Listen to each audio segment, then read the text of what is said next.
Assalamualaikum warahmatullahi wabarakatuh. Alhamdulillahi rabbil alamin. Wassalatu wassalamu ala rasulillahi sallallahu alaihi wasallam. Asyhadu an la ilaha illallah wahdahu la syarika lah. Wa asyhadu anna muhammadan abduhu wa rasuluhu la nabiyya ba'dah. Allahumma aftah lana wa lakum futuhal arifin birahmatika ya arhamar rahimin. Allahumma salli wa sallim wa barik ala nabiyyina Muhammadin sallallahu alaihi wasallam wa alihi wa ashabihi wa azwajihi wa dhurriyyatihi wa ahli baitihi radhiyallahu anhum wa li masyaikhina wa li jami'il muslimina wal muslimati wal mu'minina wal mu'minat al ahya'i minhum wal amwat wa tabi' bainana wa bainahum bil khairat rabbi ighfir warham wa anta khairur rahimin wa la hawla wa la quwwata illa billahil aliyyil azim. Alhamdulillah wa sallu ala rasulillah. Baik, kita lanjutkan bahasan kita tentang sihir dan terapinya. Bahasan kali ini insyaallah kita akan bahas tentang sihir mandul atau sihir adamul injab yang banyak terjadi di kalangan suami istri di akhir zaman ini. Bahkan sihir ini pernah terjadi di zaman di masa Rasulullah SAW, yang mana ketika itu kaum muhajirin yang hijrah dari Makkah ke Yathrib yang berubah ke Madinah, mereka diancam bahwa mereka kaum muhajirin tidak akan pernah mendapatkan keturunan. Kaum Yahudi mengancam akan menyihir mereka agar mereka tidak mempunyai keturunan, dan mereka mulai melancarkan sihirnya. Dan ketika itu kaum muhajirin dan ansor sangat bergembira dengan lahirnya seorang anak yang bernama Zubair kalau tidak salah,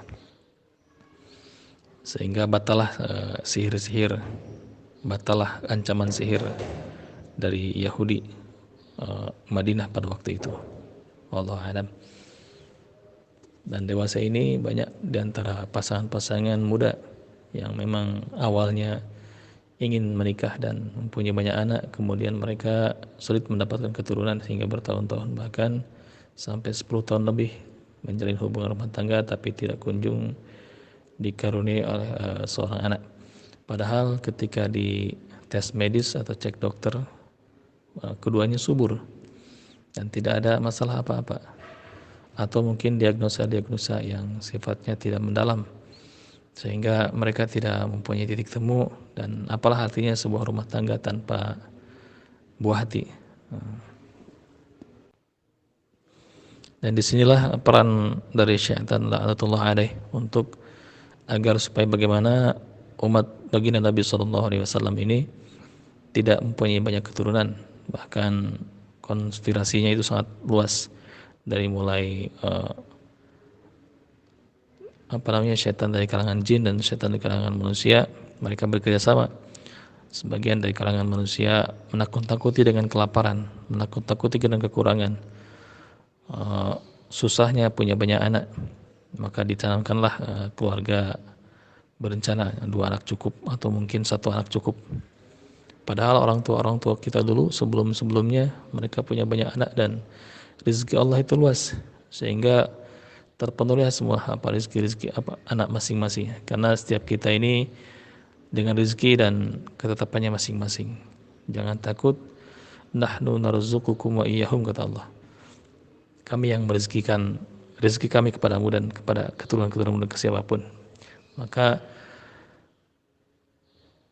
takut tidak dapat memberi makan, takut tidak bisa menafkahi keluarga, itu adalah penghinaan dari Allah Subhanahu wa taala. Rezeki Allah yang mengatur, kita hanya menjalankan skenario dari Allah Subhanahu wa taala sesuai dengan tuntunannya.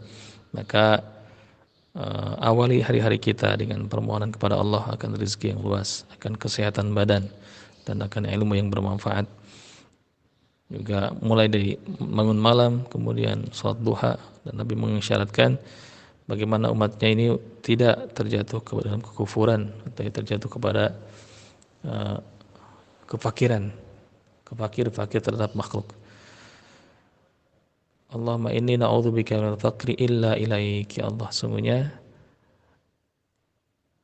Allahumma inni a'udzubika, ya Allah, sungguhnya aku berlindung kepadamu dari fakir, minal faqri illa ilaik, kecuali kepadamu, wa minal khawfi illa minka, dan dari rasa takut kecuali kepadamu. Maka doa ini mari kita panjatkan. Nabi SAW mengisyaratkan kepada kita agar kita menikah dan mempunyai banyak keturunan. Jadi ini bersambung dari mulai kemarin kita bahas sihir jomblo atau sihir penghalang jodoh, kemudian menyambung kepada sihir mandul, dan atau dari sihir nazib, pendarahan dulu, dibuat orang terus-menerus pendarahan sehingga suami istri ragu untuk melakukan hubungan badan. Kemudian sihir penghalang kehamilan atau mandul yang ini. Maka Nabi mengisahkan kepada kita agar kita menikah dan mempunyai banyak keturunan. Nabi bersabda, tazawwajul wadud al-walud fa inni mukashir bikum al-umam. Nikahilah perempuan yang pecinta, artinya yang rasa sayangnya besar dan yang dapat mempunyai banyak anak.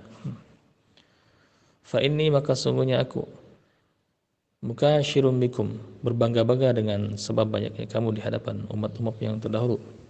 Mukashirun bikumul umam, maka sungguhnya aku berbangga-bangga akan kalian dengan banyaknya umat, dengan umat-umat terdahulu, dengan banyaknya anak dengan umat-umat terdahulu. Jadi ada Nabi berlomba dengan umat-umat terdahulu dengan banyaknya anak. Maka persiapkan bagi yang misalkan belum menikah dan belum mendapat jodoh sampai saat ini, persiapkan ilmunya dulu. Karena ibadah tanpa ilmu pasti tertolak. Ilmu apa? Ilmu yang berkaitan dengan rumah tangga yang pertama. Kedua, ilmu tarbiyatul aulad, bagaimana kita mendidik anak-anak kita. Ketiga, persiapkan pemahaman dan akidah yang benar untuk keluarga kita. Ajarkan kepada anak kita agar mereka senantiasa bertawakal kepada Allah SWT. Ajarkan kepada istri-istri kita, anak-anak kita, dan keluarga kita yang tinggal satu rumah dengan kita agar mengenai bahayanya syirik, bahayanya menggunakan sihir, bahayanya bergantung pada selain Allah, dan bahayanya bekerjasama dengan jin. Ini hal-hal yang penting yang harus kita ajarkan kepada anak-anak kita, kepada keluarga kita, dan semua di rumah. Dan kalau kita sudah menikah bagaimana? Maka mulailah kita mencari kajian-kajian yang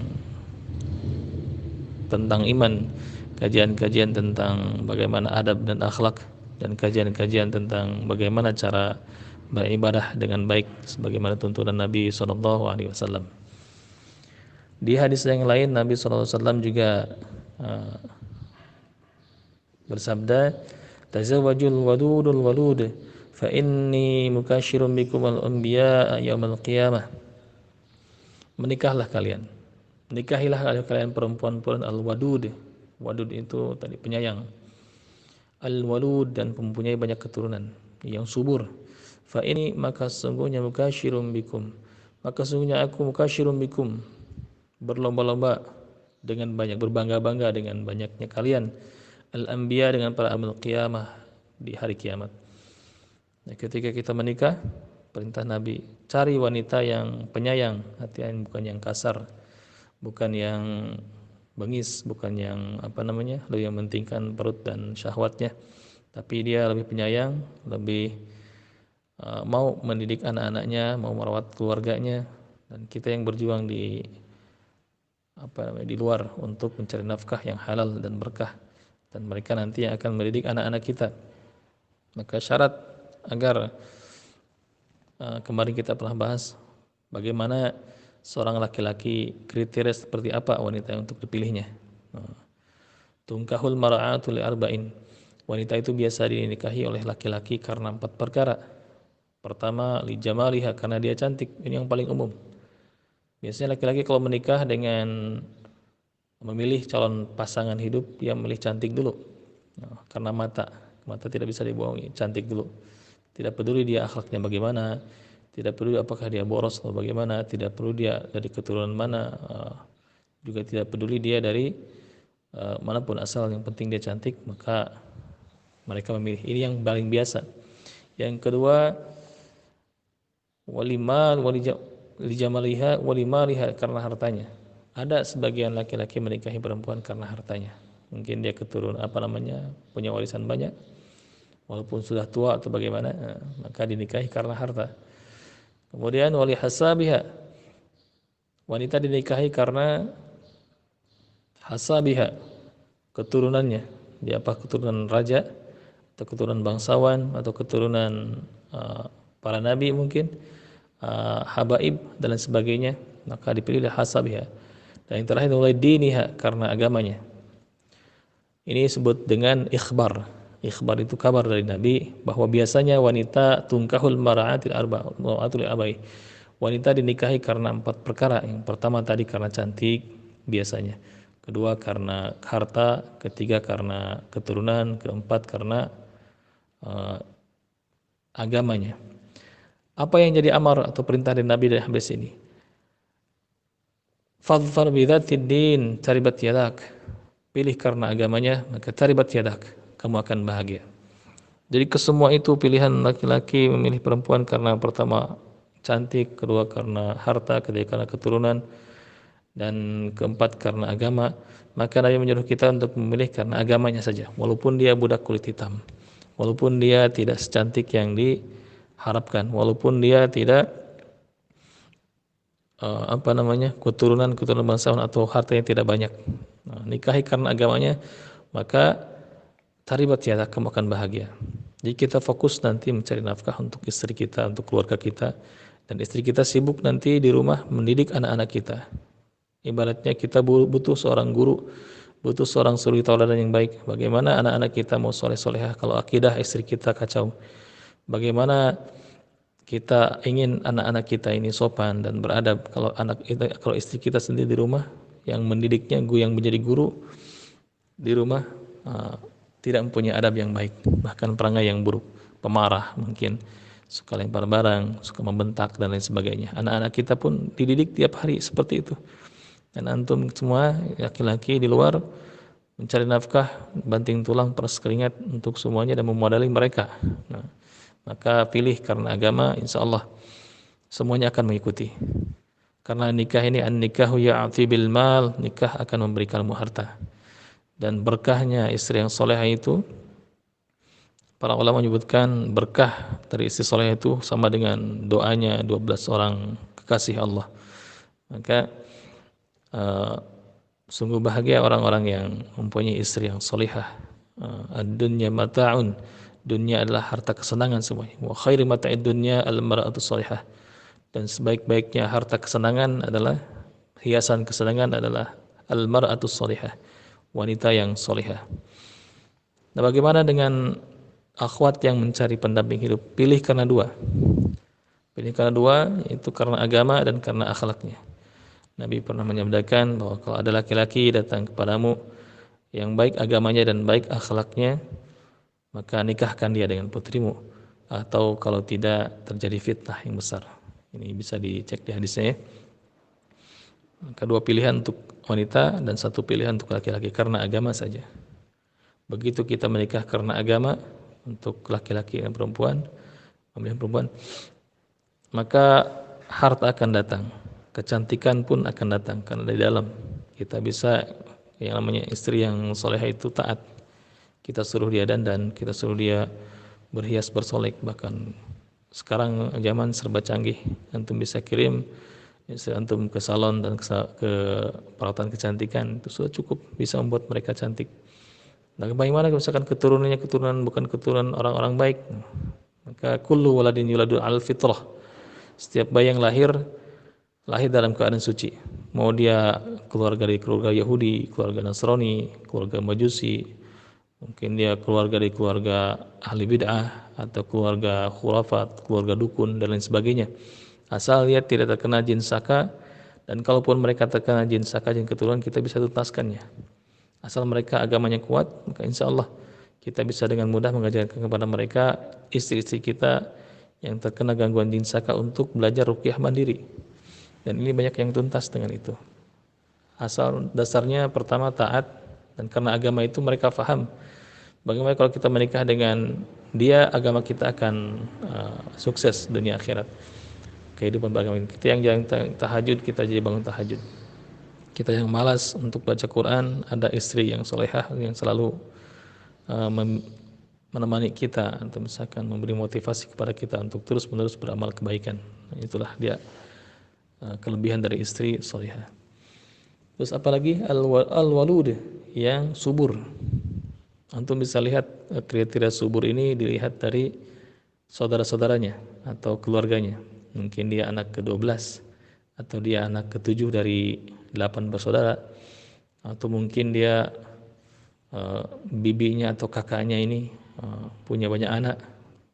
Nah, dia anak ketiga dari 5 bersaudara, sedangkan dilihat kakak-kakaknya pun punya banyak anak dan mereka tidak ada rasa takut sedikit pun untuk punya banyak keturunan. Maka al-walud ini pun jadi kriteria, kata Nabi. Tazawwajul wadudul walud. Nikahi oleh kalian istri-istri atau perempuan yang penyayang dan punya banyak anak dan subur istilahnya. Nah, bagaimana dengan istri yang mandul? Inilah dia yang jadi masalah. Kita bisa cek nanti apakah mandulnya ini karena memang dia takut, pertamanya takut punya anak, takut mendidik anak, takut nanti kalau misalnya punya banyak ditinggalkan oleh suaminya, nah, atau dipilih untuk poligami dan lain sebagainya. Inilah yang membisiki kaum wanita. Sebetulnya anak adalah ikatan. Anak adalah ikatan bagaimana suami istri ini supaya kuat. Nah, orang kalau misalkan menikah tak punya anak, biasanya mudah kali untuk bercerai dan lain sebagainya. Tapi kalau sudah punya anak biasanya berat. Maka kita masa kita harus mengorbankan anak-anak yang tidak tahu apa-apa, yang lemah untuk ditinggalkan oleh ayah ibunya karena broken home atau perceraian. Alhamdulillah. Maka anak sebagai anak adalah ikatan. Ada sebagian muslimah yang mengaku bahwa mereka takut kalau punya banyak anak nanti ditinggalkan atau bagaimana. Nah, ikhwati rahimakumullah, rezeki Allah sangat luas. Bahkan kalau kita lihat anak ayam ini tidak membandingkan antum dengan ayam, tapi ini jadi ibar bahwa rezeki Allah itu sangat luas. Ayam saja mereka punya banyak anak, dan induk ayam harus merawat berapa anak ayam. Dia ditinggalkan oleh bapaknya dan tidak ada tanggung jawab kan seperti itu. Tapi kita ini bukan ayam, kita diberi akal oleh Allah Subhanahu wa taala. Dan rezeki Allah itu sangat luas, maka jangan takut dan ingat jangan buka pintu meminta-minta.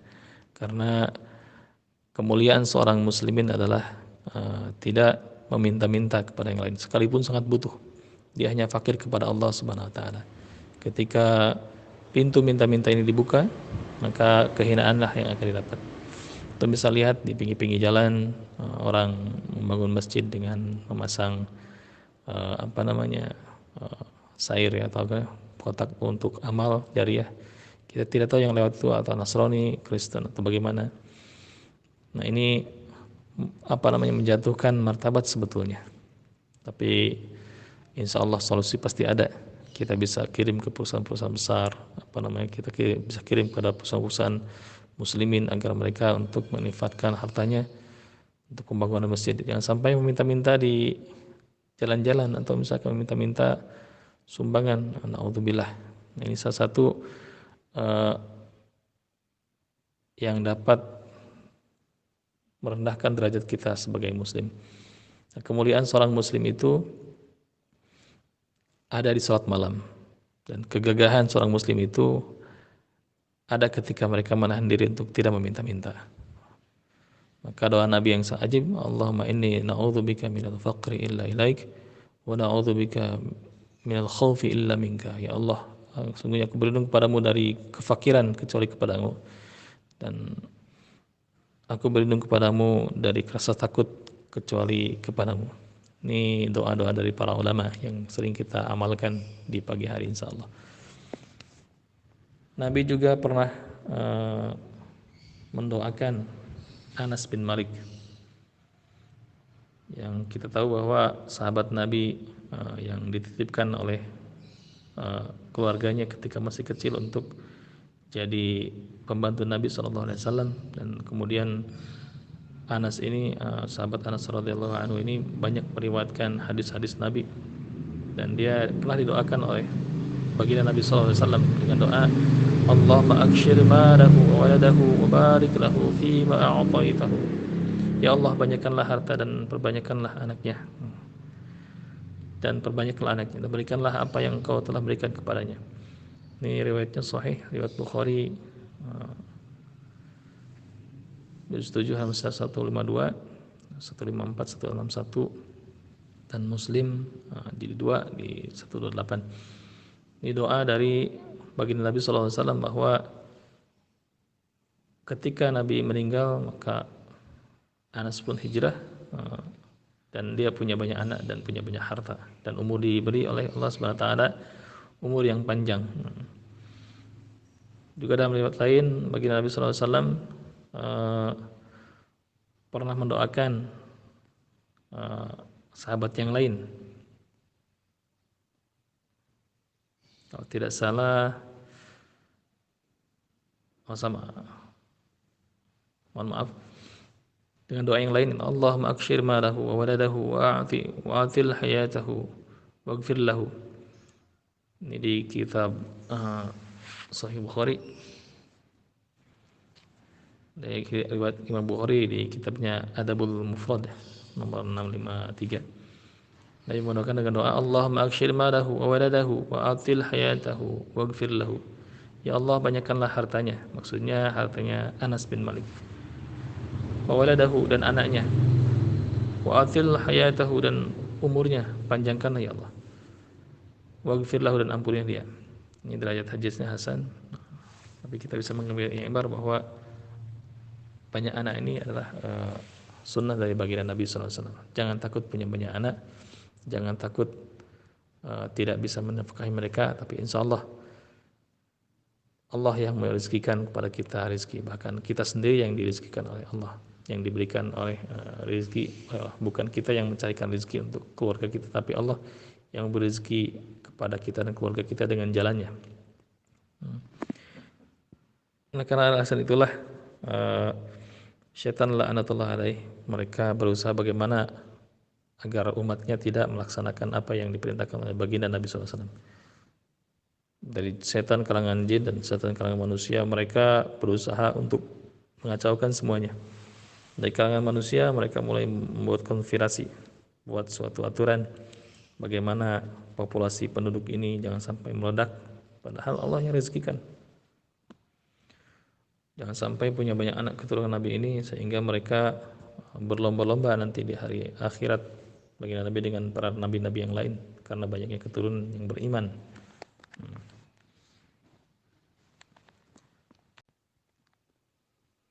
Berbeda dengan gangguan jin biasa, kasus sihir memang ada ciri khas khusus, yang mana kalau misalkan gangguan biasa, baik itu medis atau non medis, maka kalau medis biasanya terdeteksi medis, ini misalkan rahimnya bermasalah, ada benjolan di rahim, atau misalkan dia ada miom atau kista, atau mungkin sampai rahimnya diangkat, naudzubillah, atau mungkin dia punya keturunan memang anaknya sedikit, satu, kadang-kadang tidak, dan lain sebagainya.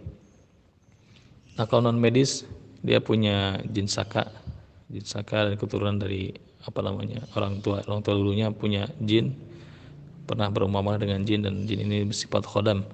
Ketika meninggal maka jin itu turun kepada anaknya, dan dia tidak ingin dia punya keturunan atau punya jodoh berpasangan.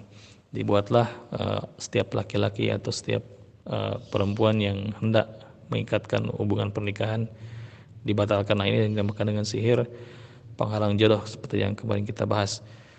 Dan kalau misalkan sudah menikah, dibuat ada yang sebagian, tapi ini bahasa mereka, bahasa jin, bahwa mereka memakan janin-janin yang ada yang baru tumbuh. Wallahu a'lam. Tapi yang paling masuk akal, karena agama Islam adalah agama dalil, dan dalil ada dua, ada dalil naqli dan dalil aqli. Dalil naqli yang bersumber dari hadis, Quran dan hadis dan sunnah. Sedangkan dalil aqli adalah dalil yang masuk akal. Jadi kita beribadah ini tidak suatu hal yang tidak masuk akal. Seperti misalkan kita menyembah berhala, ini suatu hal yang tidak masuk akal. Berhala yang kita buat, kita mohon perlindungan kepada mereka. Dia sendiri pun, berhala itu tidak bisa melindungi dirinya sendiri dari panas dan hujan, bahkan dari badai, bahkan dari tendangan kita. Nah, kita mohon perlindungan kepada mereka. Apa yang menjadi kekuatan mereka? Apa yang menjadikan kita bodoh untuk uh, menyembah mereka? Itulah sebut dalil akal. Jadi agama ini agama yang masuk akal. Bagaimana Allah menguasai semua alam, menciptakan semua alam, dan Allah pun merawatnya. Nah, maka tauhid ini perlu kita pelajari. Maka secara akliyah, secara akal, sihir ini pun ada. Bagaimana sel sperma laki-laki dicegah untuk tidak sampai bertemu dengan sel telur perempuan yang ada di rahim, sehingga terjadi seperti gumandul dan tidak ada keturunan terus menerus, atau dibuat keguguran. Ini yang sangat masuk akal. Misalkan sudah telat 1 bulan tidak menstruasi, 2 bulan. Nah, ketika usia hendak ke 2 bulan ke 3 bulan, nah biasanya si pikiran wanita, karena kandungan usia muda itu sangat rawan sekali, diberi stres saja, maka darah keluar dan keguguran berulang-ulang. Terus menerus keguguran seperti itu, dibikin stres, dibikin bayangan suaminya selingkuh, dibuat keluarganya berantakan dan lain sebagainya. Ada hal-hal yang kecil. Ini pernah anak alami di awal-awal pernikahan sebelum mengenal ruqyah syariah. Kami keguguran berkali-kali, dan setelah mengenal ruqyah, alhamdulillah, wabarakallah, kita bisa mengatasi semua ini, bahwa itu adalah tipu daya setan. Ketika seorang istri atau akhwat dalam usia kandungan muda, kita semua selaku suami seharusnya menjaga hati mereka. Ingat, ada bahasa ngidam. Ngidam ini bagaimana hukumnya? Apakah kita harus memenuhi apa yang diidamkan oleh sang istri yang sedang hamil? Itu terserah antum. Namun pilihannya, kalau misalkan ngidamnya ini masuk akal dan tidak memberatkan, maka berilah. Kalau tidak, kalau memberatkan, jangan beri. Tapi kalau tidak, silahkan. Dan selama ini dalam lingkungan syar'i, asal ada masuk makanan, karena biasanya ngidam itu tidak masuk makanan. Ada di Malaysia itu yang ngidam sampai ingin daging babi. Naudzubillah. Apa ini? Sebetulnya itu gejolak syahwat. Awas nanti kalau misalkan ngidam tidak diberi apa yang diinginkan oleh yang ngidam, anaknya nanti begini. Itu adalah tathayur ya, dilarang oleh agama. Agama tidak mengajarkan seperti itu. Beri apa sekedarnya saja, dan usahakan istri kita untuk berlatih menahan untuk tidak melampiaskan atau bersikeras untuk agar keinginannya terpenuhi. Karena ngidam itu pasti ada, rasa itu pasti ada. Kalaulah alasannya mungkin tadi tidak masuk makanan, maka berikan seala kadarnya. Nah, kalau misalkan alasannya yang aneh-aneh, maka jangan penuhi, karena itu adalah dari syaitan, bisikan-bisikan. Nah, tadi kembali, dibuatlah kacau pikiran sang istri ketika di usia muda sehingga keguguran. Jadi bukan karena aktivitas fisik yang keras, kadang-kadang pikiran stres pun membuat ketahanan rahim ini tidak kuat sehingga terjadi keguguran. Dan ciri paling umum yang terkena sihir ini, apakah dia sihir kiriman atau memang ada ulah setan dari jin saka dan lain sebagainya, biasanya korban mengalami keguguran berulang-ulang tanpa disebutkan penyakit medis. Dicek ke medis, tidak ada penyakit medis, tapi di keguguran terus-menerus sampai berkali-kali, dan keduanya bosan, dan akhirnya timbullah sihir tafrik atau sihir perceraian, suami istri bercerai. Nah, itu yang diharapkan. Alhamdulillah. Juga ada rasa sakit berkepanjangan di sekitar rahim. Kalau misalkan dia mengeluhkan rasa sakit di sekitar rahim dan dokter memvonis tidak ada penyakitnya, ini sehat-sehat saja, maka sebaiknya antum melakukan ruqyah, dan nanti insya Allah kita jelaskan bagaimana cara mengatasinya. Juga ciri yang lain, tidak dapat keturunan setelah nikah bertahun-tahun, padahal dua-duanya subur. Juga yang paling khas, terdapat tanda-tanda gangguan sihir dan jin pada istri. Mungkin dia sering bermimpi tentang ular, bermimpi membuang bayi, bermimpi seputar bayi terus, atau bermimpi tentang ikatan rambut, atau misalkan kuburan, seputar kuburan, menguburkan, dikubur, bermimpi di area pekuburan dan sekitar berkaitan dengan kuburan. Atau juga bisa bermimpi dengan keturunan-keturunan yang dahulu, bermimpi leluhur, maksudnya leluhur yang sudah meninggal mendatangi mimpinya. Nah, ini bisa diindikasikan dengan gangguan yang kenapa tidak punya keturunan saatnya juga. Nah, maka itu bisa kita sambungkan dengan diagnosa yang dialami tadi, seperti tadi sering keguguran, terus tidak dapat keturunan sudah bertahun-tahun menikah, terus ada gangguan sihir. Ciri-cirinya itu sakit berkepanjangan di sekitar rahim dan lain sebagainya. Lalu bagaimana cara menanggulanginya atau mengatasinya atau mengobatinya? Ini tergolong sederhana dan cukup mudah, insya Allah. Yang namanya sihir itu lemah, dan sihir tidak akan menang dari arah manapun. La yuflihus sahiru haitsu ata, kata Allah. Tidak akan menang sihir dari arah manapun.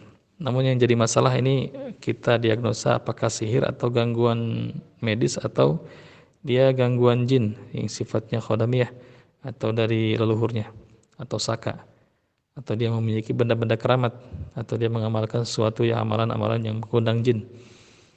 Maka kita harus diagnosa lebih lengkap lagi. Karena nanti kalau misalkan kasusnya sihir, kita cukup bacakan ayat pembatal sihir di area rahim ini sambil diusap-usap di ruqyah mandiri. Atau mungkin dengan mandi air hujan. Mandi air hujan tanpa alas kaki keluar rumah dengan tetap menutup aurat. Kalau bisa ditemani oleh suaminya, tanpa alas kaki dan hujan-hujan di sana. Ini antum bisa lihat di surat Al-Anfal ayat 11 sebagai tafsirnya, bahwa kaum muslimin pada waktu itu terkena gangguan jin, terkena gangguan syaitan ketika menghadapi pasukan musuh dalam perjalanan yang sangat jauh. Dan Allah turunkan hujan sehingga gangguan-gangguan syaitan dalam bisikan-bisikan hati mereka, keraguan, ketakutan, semuanya terserap ke bumi. Dan ketika bangun pagi hari dalam keadaan basah, mereka sudah sangat bersemangat untuk berjihad fi sabilillah. Nah, kita diagnosa terlebih dahulu sebelum kita tuntaskan semuanya, karena keakuratan diagnosa ini akan sangat membantu dari mana asal mula gangguan tersebut atau gangguan mandul tersebut. Misal dia karena jin keturunan atau jin saka, leluhurnya mungkin punya amalan-amalan yang sifatnya bekerjasama dengan jin sehingga keturunannya dibuatnya mandul. Nah, kita bisa tuntaskan dengan ikrar pemutusan. Insya Allah kita akan bahas satu persatu jin saka ini. Atau mungkin karena dia gangguan jin biasa, orangnya depresi berat yang kita nikahi dan akhirnya sering keguguran dan sebagainya, dan masa lalu yang buruk misalkan. Kita bisa masukkan ke pondok rehabilitasi atau kita bisa fahamkan mereka dengan agama ini. Kita ajarkan mereka ibadah, kita ajarkan mereka akhlak, kita ajarkan mereka tentang keimanan atau tauhid dan lain sebagainya. Atau undang ustazah yang berkompetensi di bidang itu ke rumah, atau kirim istri kita ini ke pengajian-pengajian, ke halakoh-halakoh iman. Insya Allah kita bisa mengikisnya. Karena dengan seiring pemahaman maka bertambah pula amal, bertambah pula keyakinan di sana. Nah, kalau misalkan karena sihir, maka ini yang jadi pembahasan utama. Bagaimana cara menuntaskannya? Pertama, konsumsi habatus sauda atau minyak bidara dicampur dengan air 1 gelas dan bacakan ayat ruqyah di air tersebut. Ayat ruqyah standar dan terutama pembatal sihir. Main sihir itu mudah, begitu kita bacakan ayat ruqyah dan minumkan, biasanya terjadi reaksi di antara rahim. Dan kalau dibacakan ayat ruqyah, ciri yang paling khas dari korban sihir ini yaitu ada gerakan di rahim, ada yang seperti bergerak atau yang berjalan atau panas atau ngilu di area rahim. Ini ciri paling khas. Jadi diagnosanya sederhana, boleh dengan minyak bidara dengan minyak kasturi dihirup, langsung kontak di dia, area rahim langsung panas, atau dengan bacakan ayat ruqyah dengan putaran tawaf. Ini sampai mereka keluar. Lakukan ini berhari-hari, lakukan ini sampai muntah hebat dan sampai mereka keluar biidznillah. Lakukan ruqyah mandi seperti biasa, baca tiup usap 3 kul bisa juga, atau tambahkan ayat-ayat pembatal sihir, bacakan ke telapak tangan, bacakan atau tiupkan lalu usapkan ke area rahim, terus menerus seperti itu. Atau mau dengan terapi Al-Baqarah, ini pun sama juga, sama dengan ruqyah rumah ya, ruqyah mandiri.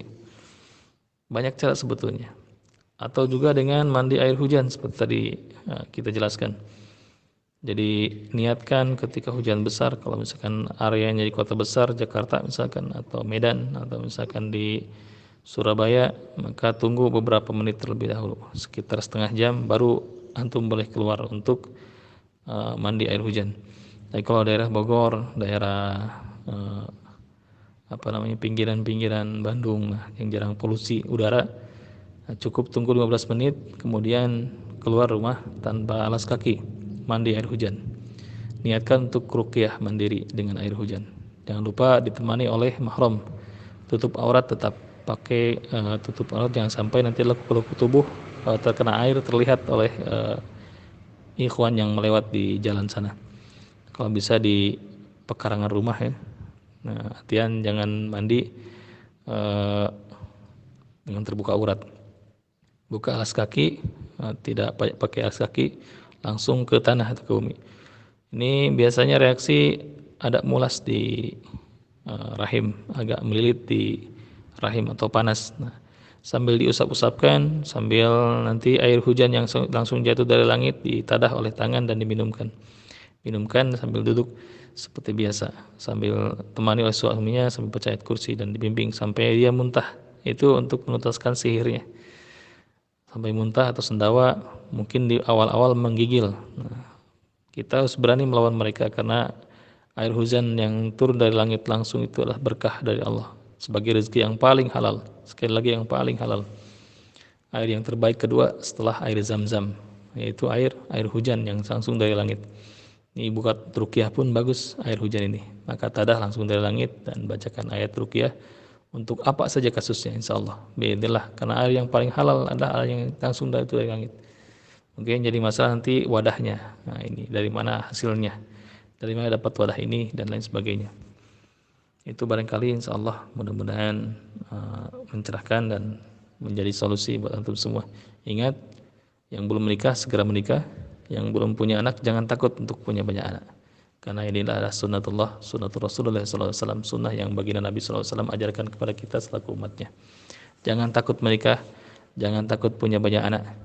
Rezeki Allah sangat luas dan masing-masing anak lahir dengan qadar rezekinya dan takdir bagaimana dia hidup, jadi apa dia, dan ilmunya. Kita hanya mengusahakan, hanya mengikhtiarkan sebatas kemampuan kita, dan selebihnya Allah SWT yang mengatur. Dan niatkan ikhtiar ini untuk keluarga kita, ikhtiar sebagai penggugur dosa. Insya Allah rezeki Allah itu tidak dari ikhtiar kita, kadang-kadang bahkan istri kita pun bahkan datang dengan sendirinya. Antum nanti bisa buktikan sendiri sebagai pelajaran iman. Karena iman ini tidak bisa hanya dengan bahasa atau kata-kata, tapi harus dengan pembuktian. Buktikan bahwa antum cinta pada baginda Nabi SAW. Buktikan bahwa antum ikuti sunnah baginda Nabi SAW. An-nikahu sunnati faman raghiba an sunnati falaysa minni. Nikah adalah sunnahku, kata Nabi. Faman raghiba an sunnati, barang siapa yang menolak sunnahku, falaysa minni, maka dia bukan bagian dari umatku. Takutlah kan itu. Maka di keterangan yang lain menyebutkan bahwa syarrukum uzabukum, seburuk-buruknya antara kalian adalah yang bujang di antara kalian. Wa syarru mautakum uzabukum, dan seburuk-buruknya kematian di antara kalian adalah kematian seorang bujang yang tidak mau menikah. Ada yang membantahkan Imam Nawawi,